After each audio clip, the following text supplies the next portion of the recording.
Coming to your local view this January. Michael Fassbender tries some extreme past life regression in Assassin's Creed. Ryan Gosling and Emma Stone put the La into La La Land. We find out if old habits really do die hard in T2 Trainspotting. Sing proves that the animal kingdom's got talent. And one man embarks on an extraordinary journey to find his family in Lion.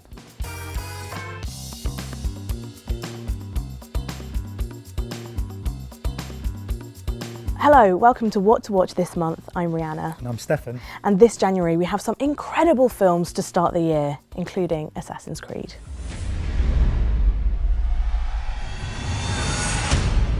We work in the dark to serve the light. We are assassins. So Assassin's Creed reunites director Justin Kurzel with Michael Fassbender and the gorgeous Marion Cotillard.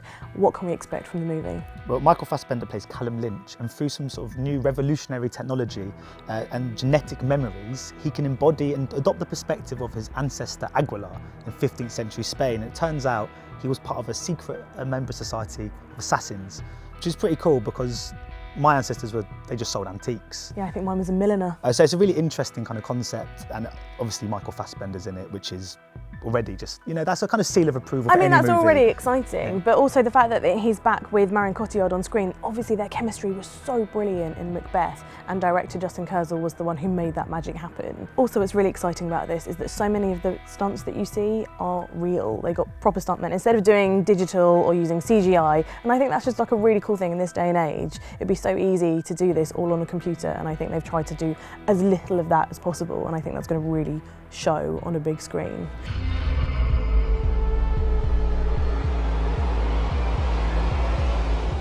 And next up is La La Land. Now this is really exciting because Damien Chazelle is at the helm, and he was the director behind Whiplash, which is one of the best films of the last decade. All time? All time.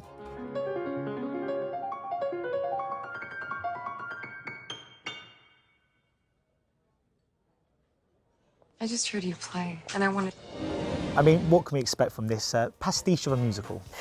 So, Emma Stone, Ryan Gosling, two wonderful actors, and we've seen them together obviously in Gangster Squad and Crazy Stupid Love already, so we know they have great on-screen chemistry, and in La La Land it feels like they're joining a list of all these old Hollywood greats. They play a couple who don't immediately bond on screen, but eventually do fall in love in the big city of LA. One is an aspiring actress and the other one is a jazz composer. He loves jazz, she hates jazz. It's a match made in heaven. What this film does so incredibly well is that it manages to be a real hark back to the classic musicals that we love, you know, Singing in the Rain, you've got the West Side Story, movies of that nature, but it feels so modern as well.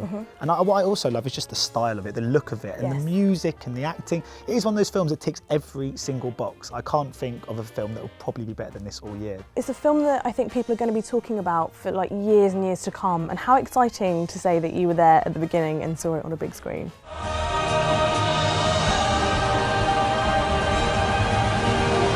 Next up, it's T2 Trainspotting. Choose life. Choose Facebook, Twitter, Instagram, and hope that someone, somewhere cares. Missed you, mate. I missed you too, Spud. The original Trainspotting had such a huge fan base. Do you think everyone is going to be flocking back for the second one? I can't see why not. I mean, Danny Boyle's back for starters at the helm, and you feel like he wouldn't make this movie unless he was really confident in the quality of it, because he doesn't need to make this movie, because Danny Boyle can do whatever he wants. But it's also got the whole cast back, and I think a lot of them said they weren't ever going to return, which again gives such a confidence to the screenplay. But it's just so great to have Renton back, Begbie, Sick Boy. I mean, these are people we grew to love and wanted to know, not too closely, but they were people... Arm's length was fine. Behind, you know, a screen was good. But there were still people that we felt so close to, and the fact that we're now revisiting them and seeing them kind of, 2 decades later, I mean, that is just so exciting. You're an addict. So be addicted. Just be addicted to something else. My next show is gonna be, drumroll please, a singing competition. Following on the musical theme this month, we have Sing, which is all about a talent contest, but with animals. So it's kind of similar to Zootropolis, and that's a whole kingdom inhabited just by animals who live amongst each other, they talk, they walk, and one of them is a downtrodden koala bear called Buster Moon. He runs a talent show at his theatre that's not bringing in much money, but his assistant accidentally adds an extra zero or a couple to the prize-winning fund, which means that there's queues around the block as everyone wants to get involved in this talent show and win all this money. And what's really great as well about every character, we've got all these incredible singers, but they've each got their own kind of respective story. So when you've got these kind of talent show formats on the television, you've got these kind of each emotional arc, and that has this in this too. But also the songs are good because they don't need to be original, because it's a talent show. A lot of these animals are singing really great songs. We've got kind of Stevie Wonder, Aretha Franklin songs in there. So kids are going to absolutely love it, and then the parents will love it for those incredible songs as well. Everyone will be tapping their feet, I'm sure of that. Incredible. I had another family, a mother, a brother.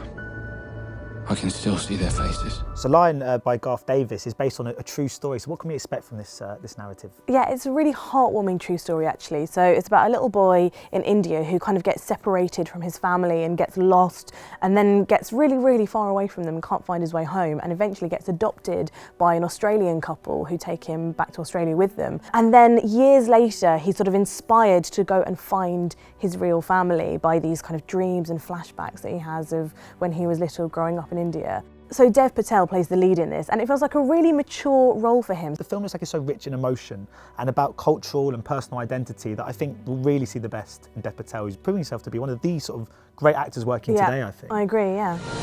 And a whisper in her ear. I'm here.